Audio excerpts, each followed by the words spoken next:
எல்லோருக்கும் வணக்கம். நம்ம இந்த வீடியோவில் டேட்டா மாடல் அப்படிங்கிறதுனா என்ன அப்படிங்கிறத பற்றி முக்கியமாக பார்க்க போகிறோம்.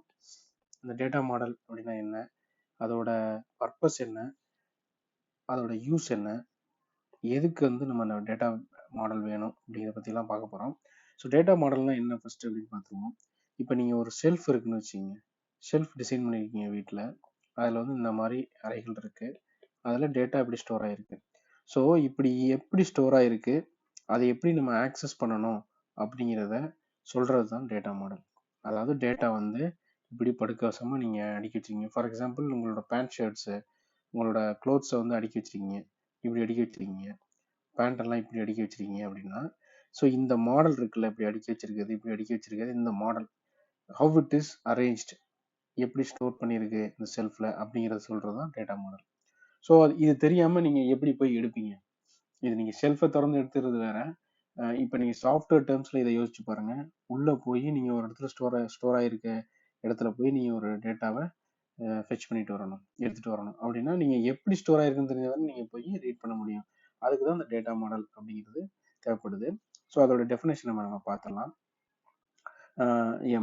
A data model describes how data can be represented, accessed from software after complete implementation. Complete இம்ப்ளிமெண்டேஷன்னா நீங்கள் செல்ஃப் கட்டுறதை அரேஞ்ச் பண்ணுறதை கூட வச்சுக்கலாம் எக்ஸாம்பிளாக. இது எப்படி ஸ்டோர் ஆகிருக்கு அப்படிங்கிறத ரியல் வேர்ல்டு டேர்ம்ஸில் சொல்கிறது தான் டேட்டா மாடல். காம்ப்ளெக்ஸான உள்ள இன்டர்னல் டீடைல்ஸ் எல்லாம் மறைச்சிட்டு ஒரு சிம்பிள் டேர்ம்ஸில் உங்களுக்கு அண்டர்ஸ்டாண்டபிளாக சொல்கிறது தான் இந்த டேட்டா மாடல். இந்த டேட்டா மாடல் எதுக்கு அப்படின்னு பார்த்தீங்கன்னா, ஃபைனல் சிஸ்டம் எப்படி இருக்கும் நீங்கள் டெவலப் பண்ணதுக்கப்புறம் அப்படிங்கிற ஒரு ஐடியா கொடுக்கணும்ல. ஒரு செல்ஃப் கட்டுறீங்க, இந்த செல்ஃபில் எப்படி என்னென்ன அறைகள், வார்ட்ரோப் இருக்கும், 2-3 செல்ஃப் இருக்கும், கீழே ஒரு பெரிய செல்ஃப் இருக்கும், அதில் நிறையா பெரிய பொருட்கள்லாம் வச்சுக்கலாம், இப்படிங்கிற ஒரு ஐடியா கொடுக்குறது. கட்டினதுங்கிறது சாஃப்ட்வேர் இம்ப்ளிமெண்ட் பண்ணதுக்கப்புறம் உங்களுக்கு ஒரு ஐடியா கொடுக்கறது தான் இந்த டேட்டா மாடல். இப்போ புரிஞ்சிருக்கும்னு நினைக்கிறேன். இதில் நிறைய டைப்ஸ் இருக்குது. அதில் ஒவ்வொன்றா நம்ம பார்ப்போம். Hierarchical model, relational model, network database model, entity relationship model, object model. இப்போ இத்தனை மாடல்ஸ், டைப்ஸ் ஆஃப் மாடல்ஸ் இருக்குது. இத்தனை வகையில் நம்ம டேட்டாவை நம்ம டிஃபைன் பண்ணலாம், ஸ்டோர் பண்ணலாம். ஸோ ஒவ்வொன்றும் ஒவ்வொரு பர்பஸுக்காக தான் இருக்குது. அதோட அட்வான்டேஜ், டிஸ்அட்வான்டேஜ் அப்படின்னா என்ன அப்படிங்கிறத நம்ம பார்க்கலாம்.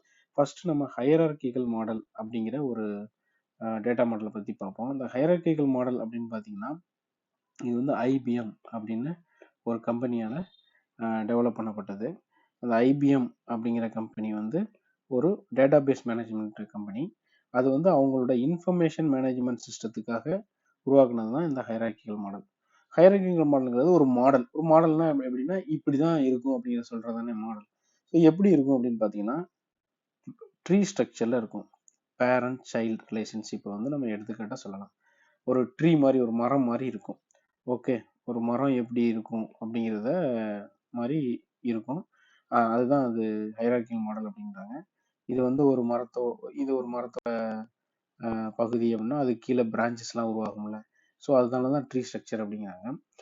இதில் இதுக்கு எக்ஸாம்பிளாக என்ன சொல்லணும்னா, பேரண்ட் சைல்டு, குழந்தைங்க அப்பா அம்மா இருக்காங்கல்ல, அந்த ரிலேஷன்ஷிப்பை ஹையரார்கிக்கல் மாடலுக்கு சொல்லலாம்.